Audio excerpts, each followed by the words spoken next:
Well, after a hectic couple of days in the market, I thought I'd give you my opinion on Trump's tariffs, seeing as that is the hot ticket at the moment. Um, First of all, I wanted to make clear, like, I'm not really offering much, or I certainly don't want people to see this as like a critical video because I think the sort of the disconnect between Europe and America is not a good thing at the moment, particularly within the sphere of like online right wing politics. It seems like there's a really big gap at the moment, and I don't think that's necessarily a good thing. So I just want to kind of like calmly observe this. Obviously, I did lose quite a bit of money on Friday, so I do have some skin in the game. But let's try and work out what's going on. Um, so from what I've seen, obviously people are arguing like why would they do it? And it seems to me, from the way the tariffs were worked out, if it was the higher trade surplus you had with the US, the higher the tariff. So it would seem pretty obvious that it's about reducing the US trade deficit, which is huge. I mean, it's absolutely massive. Like close. I haven't got exact figures, but you're talking like 700-800 billion dollars a year. So it's creeping up to a trillion. And there's a lot of arguments, obviously, because the US dollar is the world reserve currency. So the US benefits. This is why the US can have such a massive trade deficit. And it kind of does benefit from it through the Cantillon effect. But I mean, for a long time now, although exactly what's going to replace it, because they say obviously the Chinese currency doesn't have the liquidity yet. If you're looking at a world where one day the US dollar is not going to be the reserve currency, then you have to sort out that trade deficit. You have to reduce it because otherwise, if you continue on this road of just increasing trade deficits every year, it's fine while you're the reserve currency. When you stop being the reserve currency, which may happen, in this century, maybe next, you're just going to have a flood of dollars coming back to the United States. And as you'll still have that trade discrepancy, it's either you're going to see a massive fall in standards of living and possibly hyperinflation as well. So it's something that has to be mitigated. And also, trying to bring manufacturing back to the States is, things can be done for several reasons. I think maybe there's an attempt to do that as well. I mean, I think there is some argument in the kind of case that gets put around about VAT compared to US sales tax, because while it's not directly a tariff or a non-tariff barrier, though you sometimes get called, what it means is from if you're a German car exporter, you essentially get to export your cars to the US, where you've got this market where maybe 10% gets added on in sale tax, maybe less in some states. So you've got this really dynamic export market where your cars are nice and cheap. Whereas obviously, if you're an American car exporter exporting to the EU, 20% will get slapped onto your car, making it more expensive after it's already gone through sort of tariffs and stuff. Whereas obviously the counter argument would be, well, they put VAT on everything, so it's not quite the same. But I kind of get where people are coming from with that. There is a small argument there. So obviously we look forward to Monday's Open with some trepidation. I'm not. I don't want to make a prediction like what's going to happen. I think maybe a bounce, but it might be a dead cat bounce.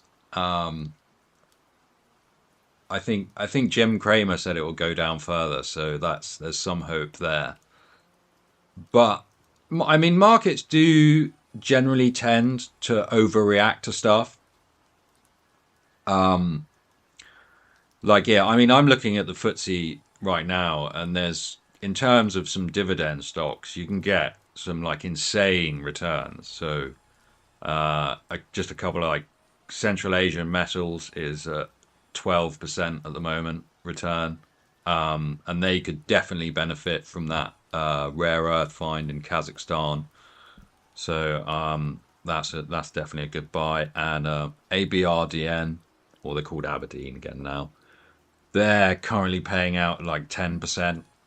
So there's definitely some bargains out there. So maybe there'll be a bit of joy on Monday, but we'll wait and see. Like if Asia opens poorly, maybe that'll still be them working out like what happened in the US on Friday, but we'll just have to wait and see. But every crisis is an opportunity, and this is a glorious opportunity for CANZUK, which I don't think I'm not suggesting it's going to solve all our problems. It won't. But from an economic perspective, it really is starting to look like a no-brainer for the four countries involved. I want to explain why I think that CANZUK would just have a perfectly balanced economy going into the 21st century. So, in order to make CANZUK work, what you're going to have to do is build a high speed freight railway, possibly add in a passenger one as well, between, if I've got my Canadian geography right, probably like Halifax and Vancouver. So this way, freight can pass quickly across Canada, but also be distributed to North America and throughout Canada at the same time. And then what you're going to have is a trade network where goods go across the Pacific to Canada and then can be transported across Canada, distributed to the United States, and then across to the UK, which is basically, and this is one of the big advantages that CANZUK will have, is that it will have access to the EU, America, and Asia, but it will have none of the choke points that exist in current trading, i.e., like South China Sea, and obviously when everything's passing through the Middle East and you've got the Houthis blowing up ships and stuff, all that geopolitical risk is just gone. It's out of the equation. So while like the initial cost might be 50 to 100 billion to build that network,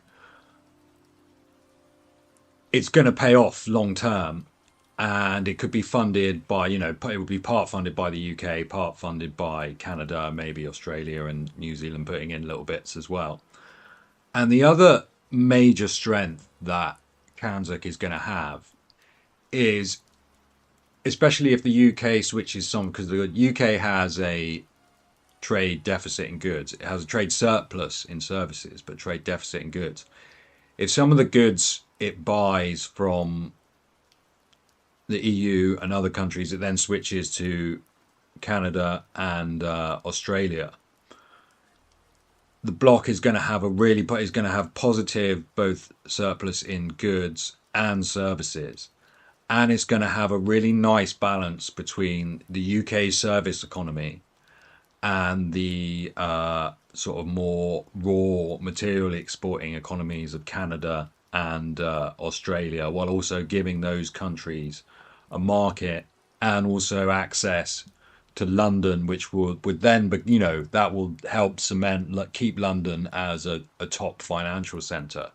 Especially if there's a bit of a disconnect between the EU and America, then obviously you can take away some of that business, the European business from New York.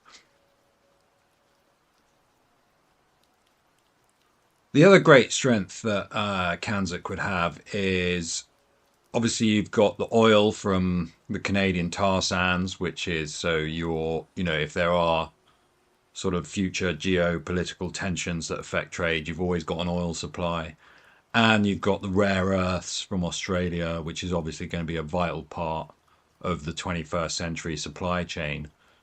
So, I mean, looking at looking back at building the high speed rail across Canada, you could probably do that sort of 80-90% internally. You might have to get a few specialized parts from abroad, but it would be a great project to start off CANZUK with. And it would definitely boost trade between all those countries.